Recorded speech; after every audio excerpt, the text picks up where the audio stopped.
Ladies and gentlemen, good morning and aloha. All right, that's unsatisfactory. Let's try one more time. It's always good to give and receive aloha. Aloha. All right, mahalo. Thank you very much for that. Welcome to the 38th AFCEA Hawaii International TechNet Indo-PACOM conference titled Accelerate Indo-Pacific Innovation. I am Commander Ralph Laffey from Indo-PACOM, and I am grateful and honored to be your MC and share today's events with you. As a courtesy to our opening ceremony, guests and fellow professionals, we request that you silence all your personal communication devices. Ladies and gentlemen, please stand and remain standing for the posting of the colors presented by the DISA-PAC Color Guard and playing of the national anthem and the Hawaii State Anthem.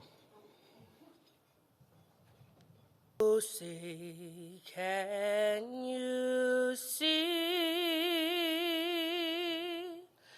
by the dawn's early light, once so proudly we hailed at the twilight's last gleaming, whose broad stripes and bright stars through the perilous fight o'er the ramparts we watched were so gallantly streaming, and the rockets red glare, the bombs bursting in air, gave proof through the night that our flag was still there. Oh, say does that star-spangled banner yet wave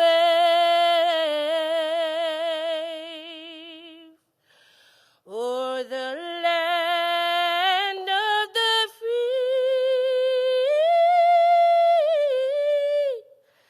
and the home of the brave.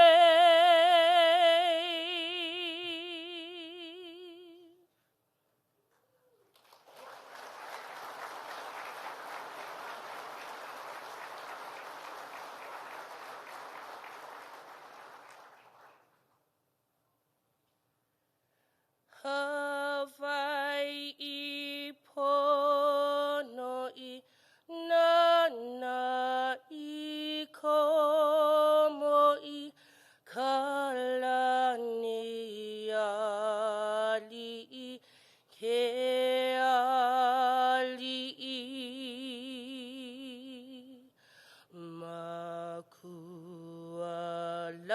makualani e Kamehameha e na kaua e pale me ka ihe makualani e Kamehameha e na kaua e pale me ka ihe.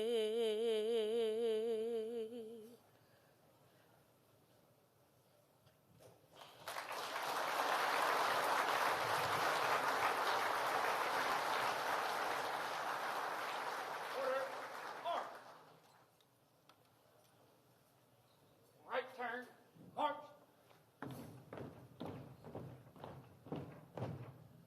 Ready. Post. Ready. Recover. Left turn, march.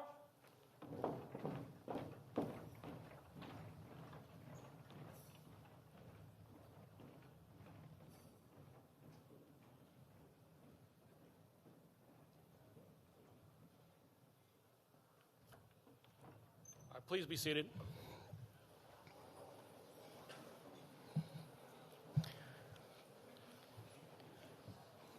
That was outstanding. Thank you, Trish and LA, for that anthem in Hawaii.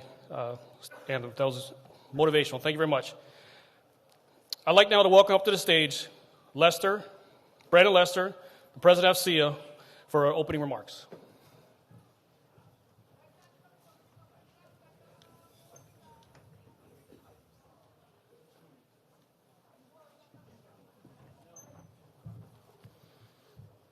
Aloha. Thank you for that. I don't know about you, but I am pumped after Tristan Lay's renditions there. So thanks again, Tristan Lay. Welcome, everybody, to our 38th annual TechNet Indo-Pacific. We are truly, truly happy to see all of you here. I'm Brandon Lester, the AFCEA Hawaii president, and we were established 70 years ago. So we're celebrating our 70th birthday as part of this year's events. Thank you.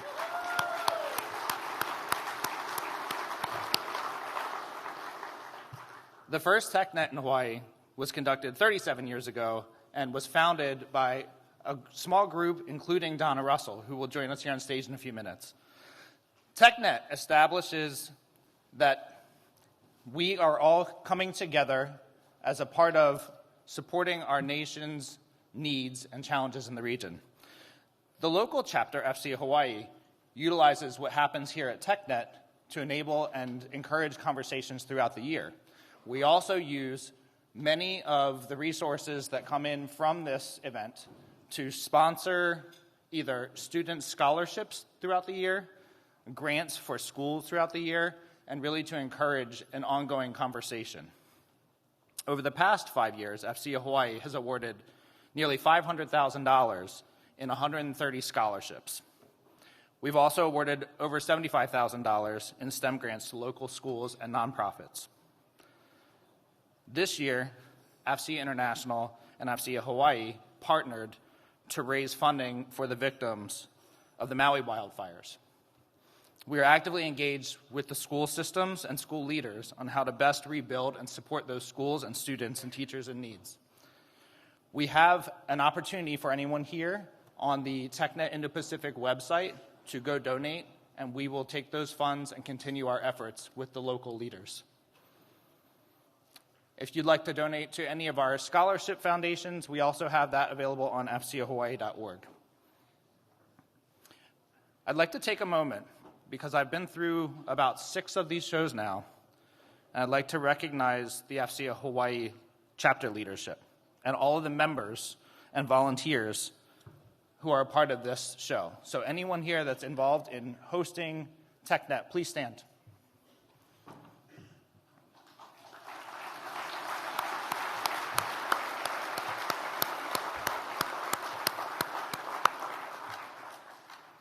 Without this group, and as you see them throughout, anyone wearing the FCA TechNet Indo-Pacific 2023 shirt, please thank them, because without their volunteerism, we would not be able to host this event or any event similar. I'd also like to thank our corporate sponsors who graciously support the chapter and all corporate sponsors that support this event. Again, the breakfast, we have someone to thank for that. So again, as we continue throughout the week, please say thanks to all the corporate sponsors that you see as well. Please enjoy the conference, the beauty of Hawaii, and we hope you join us again for TechNet next year. And at this time, I'd like to invite a few folks to the stage. Donna Russell, founding member of TechNet Hawaii.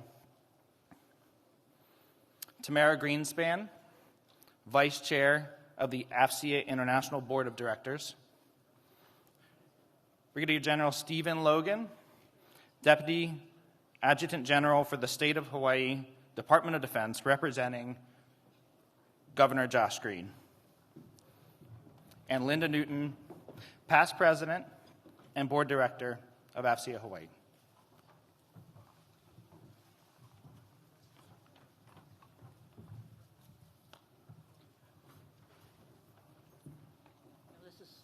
This is available now for you to read the.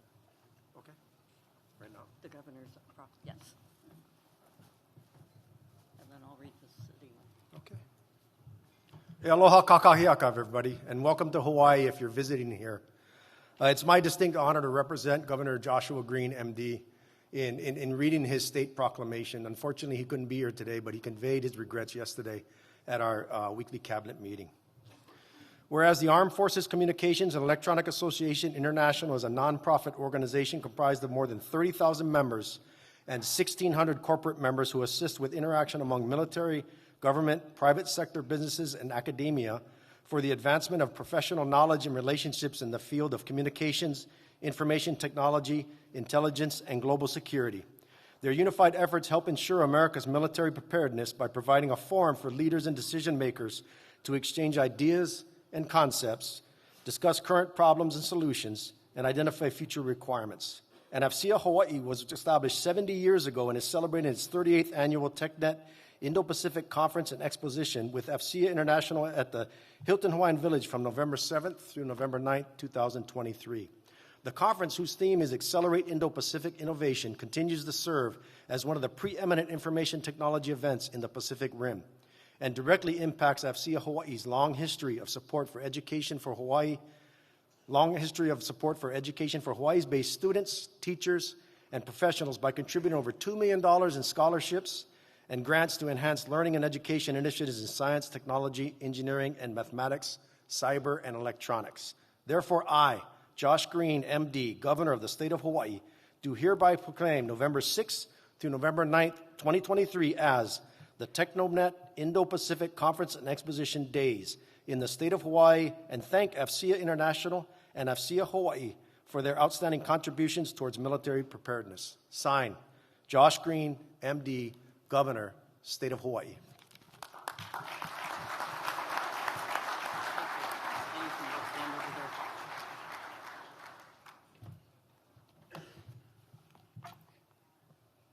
And I will now read the proclamation from the City and County of Honolulu.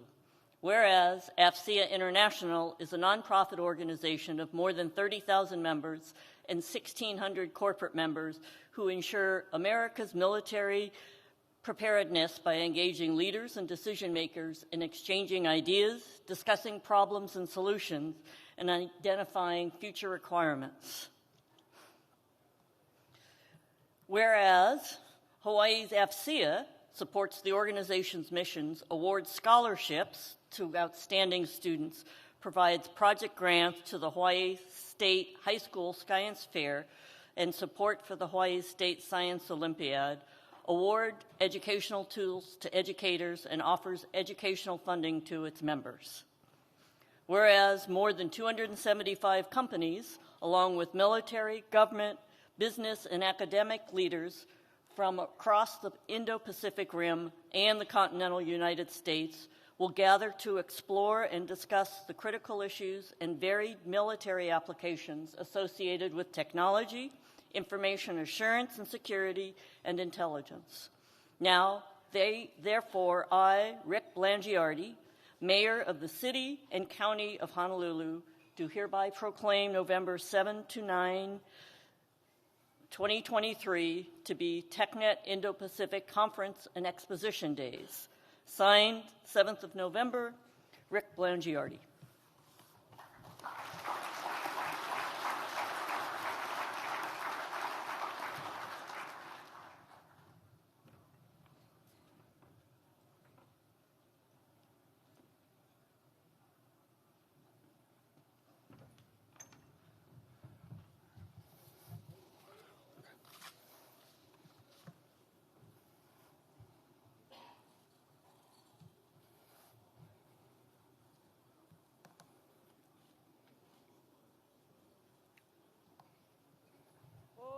Nauna I te hala me te lehu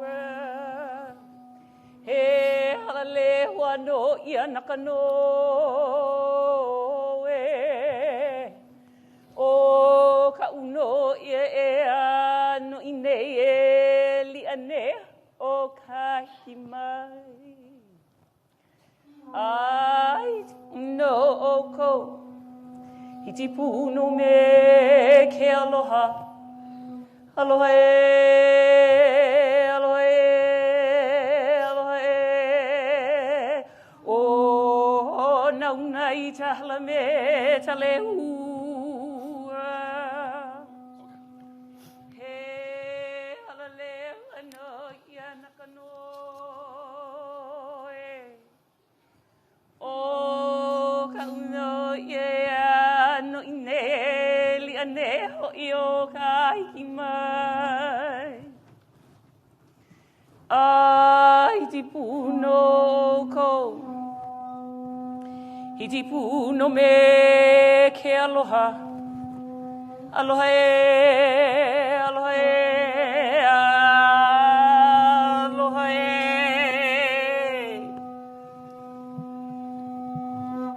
Ladies and gentlemen, aloha kakahiaka kākou, aloha. A'uvau kahale puna. I've been doing this function for so many years. I have a grandchild now.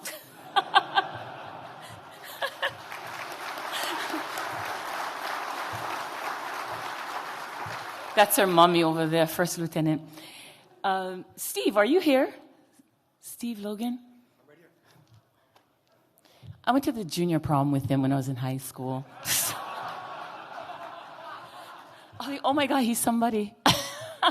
He was always a good guy. How's it? Nice to see you, Steve. I was like, oh, he was a little slimmer. And I don't think I'm supposed to tell you this, but we're really, really close. He came to a public school because he got kicked out of a private school. So he was in my class, and he was so smart. He was just the coolest guy, and then we just became friends. So just so you know that, you're here with Ohana. Those of you who have come so very far away, this is our land of aloha. We grew up together, and so I thought it's to bring my mo'opuna. I might be fired today. I don't know if I could bring my mo'opuna on stage, my granddaughter, but hey, we'll just keep it all in the ohana. Anyway, I'm here to give the pule to all of you, the prayers. So could we please bow our heads in prayer? Ike akua mana loa. Father of our crucified and risen Lord, thou whom art the maker of our souls and the lover of our hearts, creator of the heavens and the earth, the seas and all things therein. We come before thee with grateful hearts and humbled adoration to thee in these unprecedented times. We ask thee to look over us in the successes in the competition, that we continue to do so, and even in conflict, through the joint and coalition, all domain command and control. Lord, we ask thee a special favor upon our commander and chief, President Biden, his VP, Madame Harris, and the staff, never to forget our founding fathers and the generations thereafter who have sacrificed for all that is aloha, that we, the citizens, may continue to reap in the blessings in this country of liberty and justice for all. We ask a special blessing over the AFCEA TechNet Indo-Pacific 2023, who now endures the many hours of planning and preparation. Their sponsors and affiliates, as well as the participants who collaboratively here and across the seas to extend the technological insights toward advanced nation built upon thy statutes. O God, in thee we trust. Anulela ene ono kapule e hapaya ia oe me kamahalo. A I kainoa kamakua. A me ke keiki. A me ko hane hemolele. Amene, amene, amene. Aloha e, aloha e, aloha e.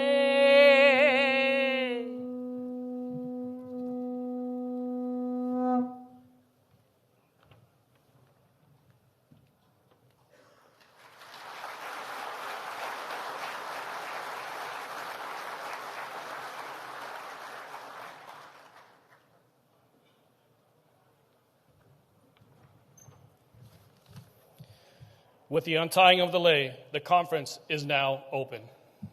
Right.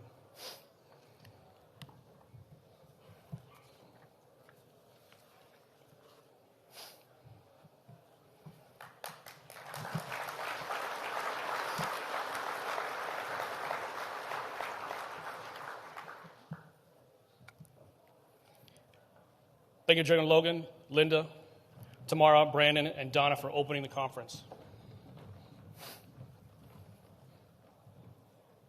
We'd like to thank Fortinet Federal, represented by Mark Wiggins, Sales Director, DoD, IC, and Federal Systems Integrators for support with this morning's opening breakfast events. It was a great way to start the day with a hearty breakfast, FC camaraderie, and networking. It is now my sincere pleasure to introduce our keynote speaker. Rear Admiral Eric Ruttenberg. Rear Admiral Ruttenberg is a native of Redondo Beach. Interesting fact, surfing was introduced to the mainland of the United States in Redondo Beach in 1907 by Hawaiian surfer George Frith. He's a graduate of the Naval Academy, holds a Master of Science degree in Aeronautical Engineering from the Navy Postgraduate School in Monterey. He is designated a Naval Aviator and an Information Warfare Officer with a specialty as a Space Cadre. He has established leadership positions with a number of defense and intelligence community companies, including IBM, Lockheed Martin, L3.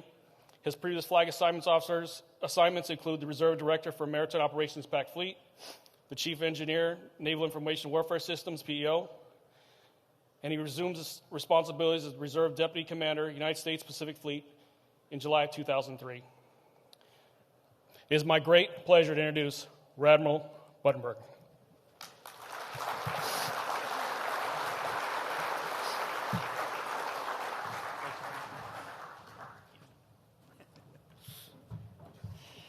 All right. Well, this is the first time I actually am very happy to not have someone know me as well as Steve. So, sorry, that's gonna be a hard one to put away.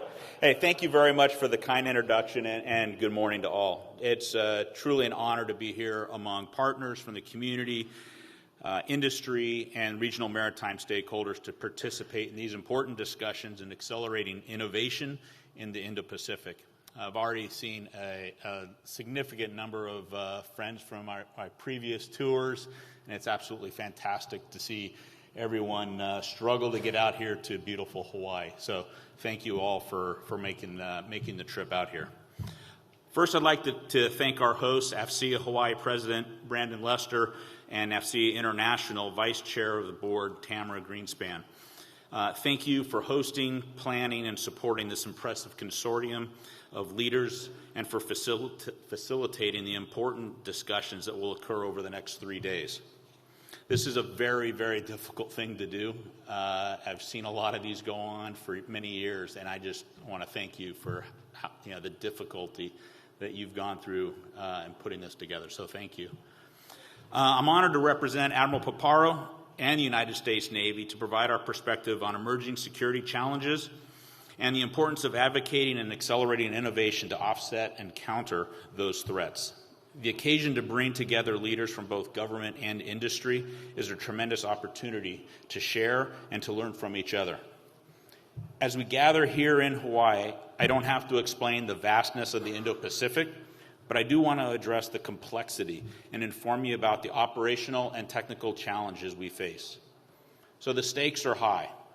The Indo-Pacific region is home to some of the most pressing national security issues of our time. The Department of Defense is undertaking a significant effort through the Pacific Deterrence Initiative, PDI, to designate and track investments that maintain a credible deterrent in the Indo-Pacific that reassures our allies, our partners, and our friends, and reduces operational risk to U.S. forces. We're making significant investments to strengthen our partnerships across the region, as well as work together to address some of the most consequential challenges of our time. Now, the PRC dismisses the rules-based order, dignity, freedom of navigation, United Nations Convention of the Law of the Sea, which is UNCLOS, and the sovereign rights of nations. All of these are things that the U.S. didn't create, but we champion. In the Pacific, we also contend with a militaristic Russia, a rogue North Korea regime, and other significant challenges, including violent extremists, transnational crime, and natural disasters. America's future is inextricably intertwined with events here in the Pacific, and the stakes could not be higher.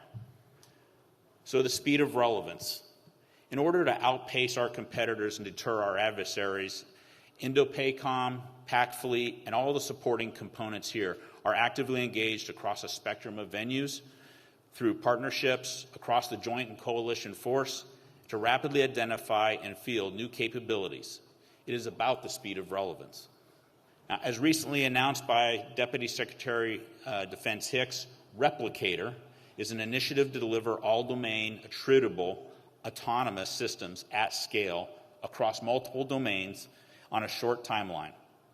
PAC-Fleet, through INDOPACOM, actively supports this initiative, and it is a natural expansion to the innovation ecosystem that we've developed here in the Indo-Pacific. The Defense Innovation Unit continues their transformation to act not only as the connective tissue between the commercial technology sphere and DoD, but as a mechanism to facilitate rapid prototyping and initial acquisitions of technology, which speeds delivery of capability to operators. We actively collaborate with DIU on multiple fronts, including our large diameter UUVs, unmanned systems control architectures, unmanned systems autonomy, and edge world modeling, along with various future opportunities that are still being shaped. Now, INDOPACOM components continue to be active participants in the Rapid Defense Experimentation Reserve, which is also referred to as RADAR. Its Concepts and Capabilities, formerly JCTDs, Warfighting Lab Incentive Fund, and the Foreign Comparative Test, FCT.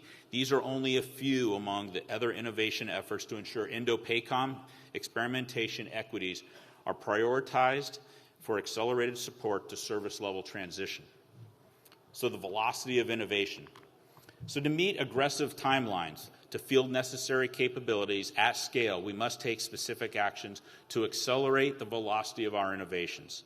Innovation does not need to be but can include bringing together mature and unrelated technologies to realize a new capability.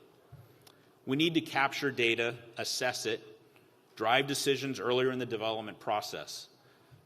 I've already been on the floor. I've seen a lot of slick sheets touting aspirational performance metrics that don't count as objective quality evidence, relying on 6 to 12-month exercise planning cycles to generate basic data, delays decision-making, and evaluation.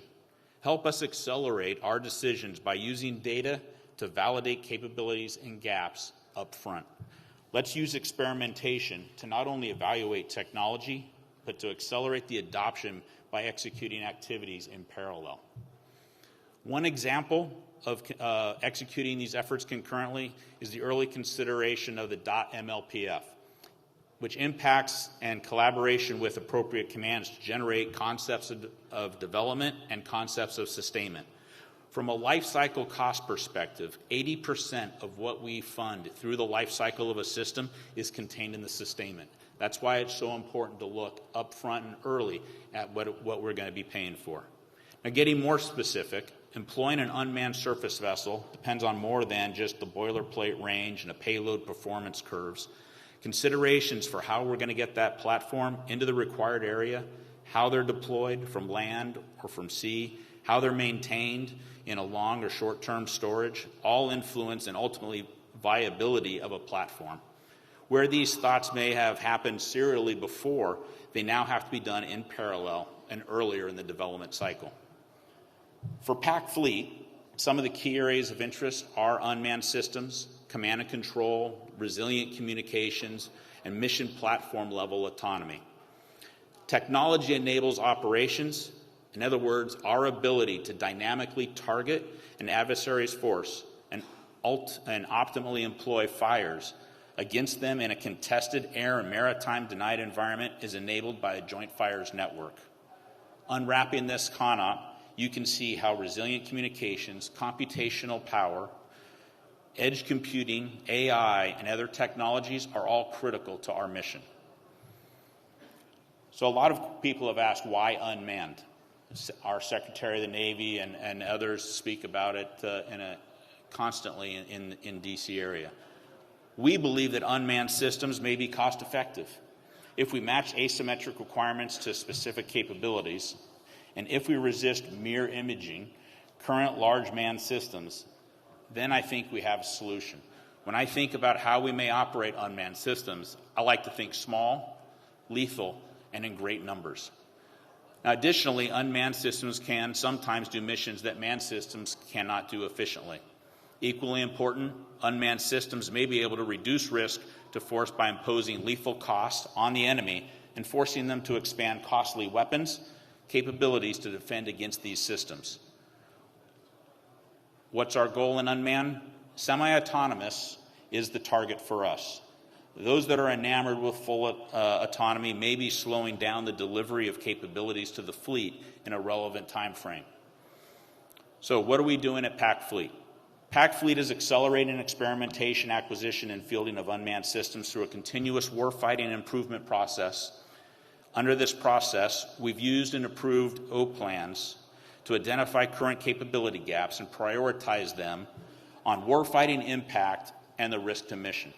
Now, through an engagement with the Naval Research and Development Enterprise to include ONR, NRL, our FFRDCs, our UARCs, potential solutions are mapped to these gaps.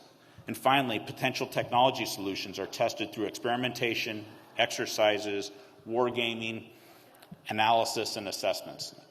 Ultimately, success depends on a network of defense, academic, scientific, and industry collaboration to generate practical solutions, operational, tactical, technical, in the near and medium term.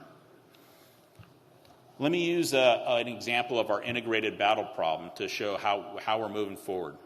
The integrated battle problem, a series of experiments, is the pinnacle of Pac Fleet at-sea experimentation and a critical component of innovation at Pac Fleet.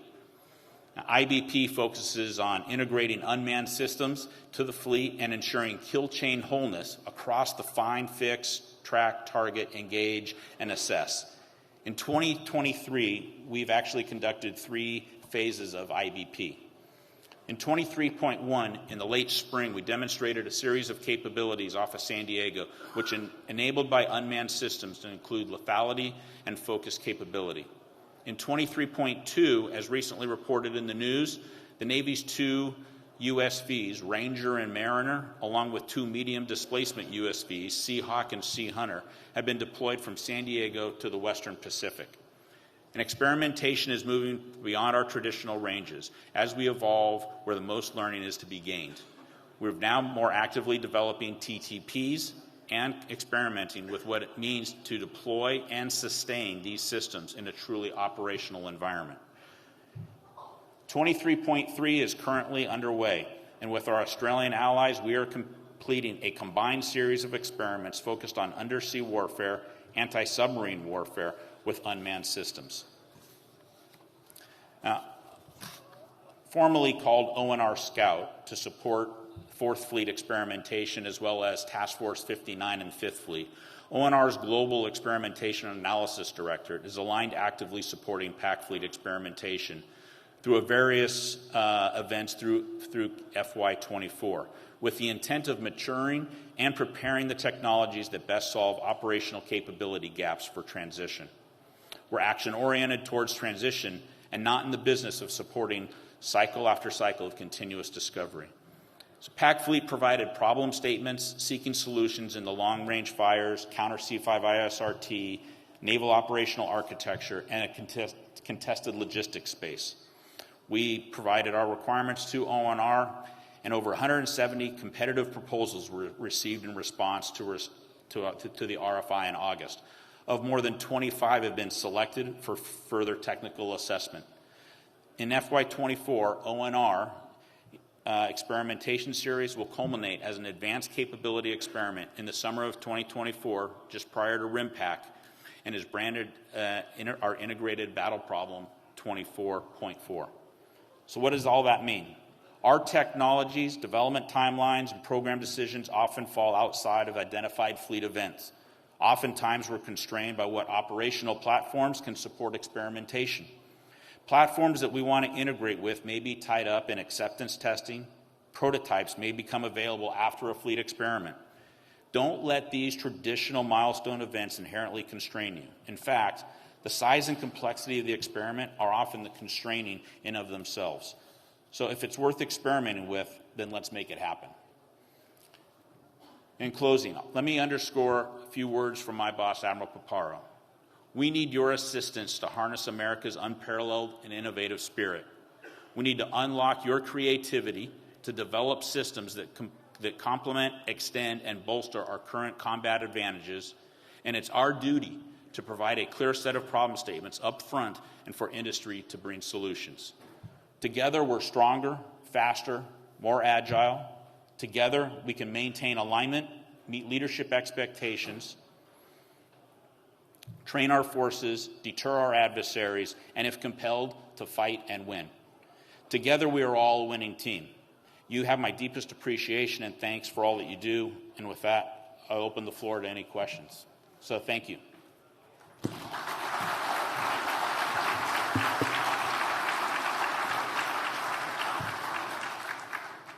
Thank you, sir. I'd like to remind our audience that they can send their questions to askmeindopac@gmail.com. The email's on the screen right now. We will field your questions and relay them to the Admiral. So the first question from the audience today: if you could have any technological capability available to you today to help your mission, what would it be? Time transport. No. Let's see. What mission or what technology? That's a hard answer. There's so many things. Right now, I think what we're really focused on is decision advantage, and how do we do that? Decision advantage is based on data, and in order to actually understand that data, we have to groom it, we have to know what we're looking at, we have to be able to have the computational power to look at data, and then to figure out what that data is telling us. We also need, as part of that in that decision process, the ability to provide decisions faster than we can as a team of humans, right? So, what are all the things that it is going to go through, and actually war game on itself to provide us the solutions, potential solutions that we as a human in the loop or on the loop can actually help decide. We can't go fully autonomous. It's just by law we cannot say we're going to let a computer make decisions on where we have to focus.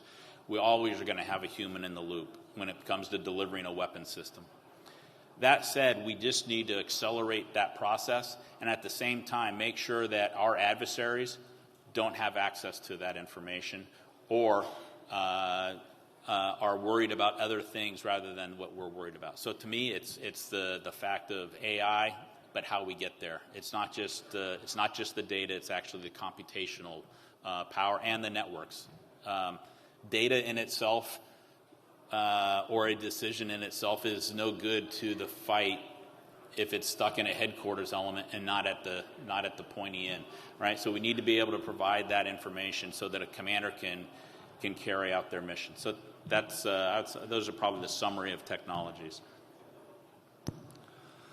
Thank you, sir. The next question: how have the actions in Israel and Ukraine impacted the most needed DoD investment in Indo-Pac dollars and timeline? So Ukraine has probably had more significant impact than the Israeli conflict, only because of time. I think what we've seen in Israel and how we've been able to respond to the Hamas attack is largely derived from what happened in Ukraine. So what we've seen is logistics is critical.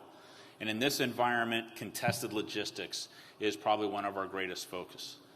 But it's also getting supply chain, and what are the risks to getting those products out. We've seen in the news the various countries across NATO and in Asia that are providing weapon systems to Ukraine, and it takes a long time to build those out. So supply chain, the risk management. Do we know that a product is actually the product that is supposed to be built that we can provide to the Ukrainians? Is it going to be interchangeable or interoperable with the system that they have today? That is a logistics challenge, and I think that is probably what we have learned most from the Russia-Ukraine impacts. I think the other part, which is non-technical, is how we transfer data, how we actually share a common intel picture or a common operating picture, and that becomes a foreign disclosure and a policy thing that we work very closely with the State Department and our policymakers to make sure that we can share data. Without our policymakers, it's very difficult to do. But that's the other, I'd say the second largest lesson learned is how we share. Thank you, sir. Our next question, what's your vision to better achieve Joint C2? I think what we're doing right now, which is to harness technology that industry is providing, and the rapid experimentation that we are doing with OSD R&E, with DARPA, and with industry coming in and providing applications for us to integrate onto the network will help us achieve our Joint C2 problem.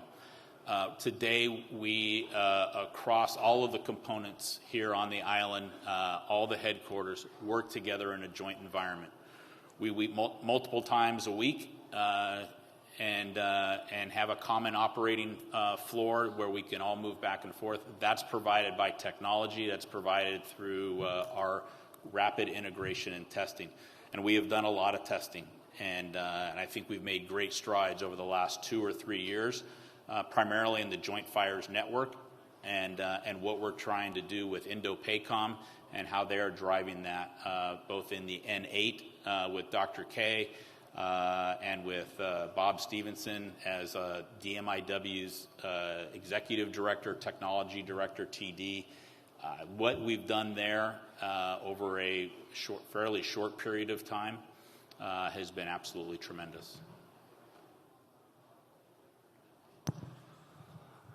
Thank you, sir. Unfortunately, this morning our audience is being uncharacteristically shy, and we don't have any other questions in our hopper this morning, so I'd like to invite somebody from the AFCEA International or Hawaii leadership to toss one up for the moment until our audience finds their voice.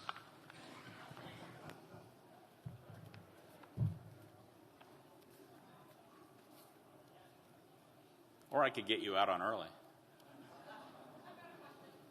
Yes, ma'am.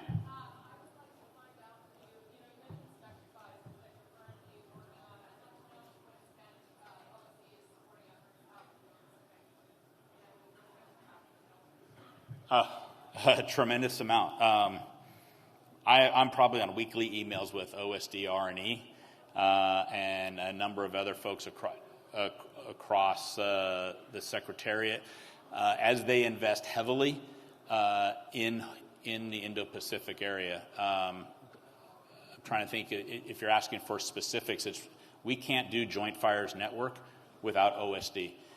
They, along with CDAO, the CDAO office looking at data analytics has provided more funds out here than in the past because they understand the importance and the priority of the Indo-PACOM AOR. So we are tied at the hip with everything that they're doing, as well as how they fund the NRDE. OSD R&E is responsible for all of that. So a lot of the things that we have at our fingertips today is based on, again, at the OSD level, providing that capability down through the combatant commander, and then from there to each of the service components. Hopefully that answered your question. I have another one. Thank you for the mic. I am from the CDAO, which was why I was asking that question, just full disclosure. But I also wanted to find out a little bit more about what other assistance do you think would be super useful for PAC Fleet and for Indo-Pacific Command to get after its joint fires, but also C2 objectives and initiatives. Like, if you were to unpack the really difficult aspect of what you're trying to do, what is the ask that you have from us to help you get it done? Actually, I think Margie Palmieri and the whole team in CDAO is already doing everything that we could ask for and expect. I think they're bringing technology to Indo-PACOM and letting us evaluate it and test it More importantly, they're providing funding for people to actually come out here and help us evaluate. We don't have all the technical expertise here on island, and so they've been critical in being able to provide us funding to bring folks out from DIU, DARPA, contractors to sit side by side with the operators and actually do true DevSecOps, where we're not giving a comment back to a vendor and say, hey, can you give us the next release of software in 6 months? We're actually telling the vendor, this isn't what we would expect, this is not how we want something to work. And they turn around and in 24 to 48 hours, they've made a modification to their software through their own software factory, put it back into our system, and we get to evaluate it again. That, I think, has been tremendously helpful. I think the next thing, if I were to say where we really need help, is the ATO process. Any vendor in here that has had to go through the RMF process to get a system approved on a network has to be solved. Has to be solved at the OSD CIO level, where if they grant an ATO, every service component should have the ability to put it on their network. That's where we actually need help. That's probably slowing our integration of technology down more than anything else, is just the policy and the process that is created in putting things on the network. Great question. Thank you. And I didn't know you were from CDAO, so I'm glad I said that. Thank you, sir. We do have a number of audience questions. Thank you all. The next conflict will be fought at the speed of cyber, yet non-kinetic actions require SecDef or higher approval, giving advantage to the adversary. Should Indo-PACOM seek pre-approved authorities and technologies to find, fix, and hold in custody those legitimate military targets the commander believes are most critical? So that's actually two different things. One, I think we already have the approval to find and fix, and hold at risk. There are certain authorities that need to stay at the National Command Authority or at U.S. Cyber Command. And those authorities that we believe that Admiral Aquilino as Indo-PACOM or as Admiral Paparo as the Joint Task Force Commander, should we have to go into conflict, I've already asked for those authorities and are working those authorities through the system. So we're not waiting for us to have to stand up a JTF to ask those. We actually work those through our war games. We identify which authorities we don't have today and what we need. And I think there is a very, very close communication between U.S. Cyber Command and General Nakasone and Admiral Aquilino. There's not a day that goes by where they're not having a conversation about capabilities and authorities. So I think we're already there and we're already moving forward. Thank you, sir. Do you see a role for commercial space ISR in supporting the Indo-PAC mission? Absolutely. So one of the things, though, that we do at Indo-PACOM as a combatant command or as a fleet command, we provide the requirements to Washington, D.C. How that requirement is met is completely up to our Echelon, and our acquisition community. So if we say that we need so much ISR to help make our decisions, we leave that up to, certainly for the Navy, OPNAV N2, N6, and then our systems commands, the PEOs, to provide a capability for us. If that is a commercial ISR capability, we are happy to take it. How that's provided to us, we really don't care. We'll take whatever we can in order to accelerate our decision advantage and in the cycle that we have to do. So, but we're actually seeing a lot of great commercial products come out, which has taken a lot of pressure off of our national systems, and so we're happy to see that continue. In your assessment, which technology or platform provides the Indo-PACOM warfighter the best force multiplier? I think I've covered that one in artificial intelligence, our decision cycle, and it's the technologies that go with it. From a platform perspective, we are heavily invested in unmanned and looking at how that changes the environment for us. We've learned a lot from Task Force 59, although they have a much smaller AOR and a much more benign environment. We're learning from what they're doing in South America with 4th Fleet and a little bit larger AOR, but a much more benign space. And we're looking at how we deploy unmanned in an AOR that is the size of the United States and figure out how we do command, control, and access data in a seamless environment. To me, that's what provides the differentiator. So for us, this is why we're doing integrated battle problem, why we're putting so much effort into both unmanned and then how we integrate manned and unmanned systems.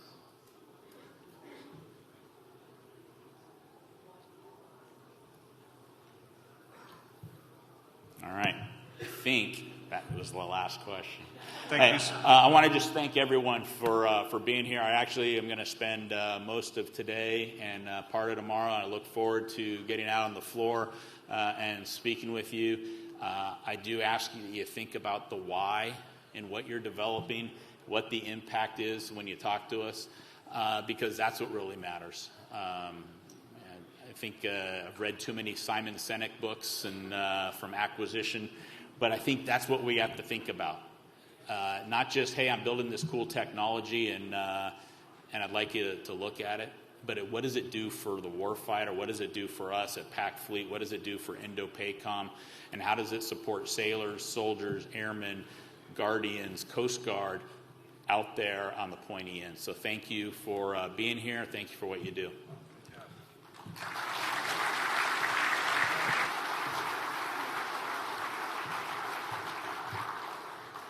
Sir, thank you very much for our opening keynote. Very thoughtful answers. And on behalf of AFCEA International and AFCEA Hawaii, I'm happy to share we're going to make a donation to the Friends of the Windward Wounded Warriors as part of all of our speaking engagements this week.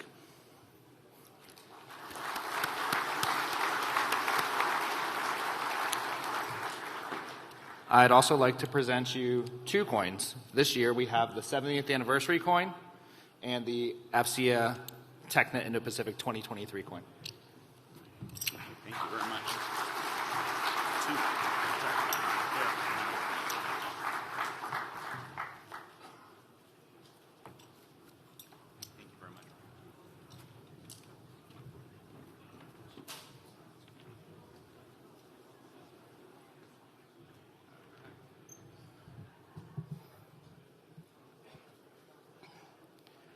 Thank you, Admiral Ruttenberg, for an outstanding and informative presentation.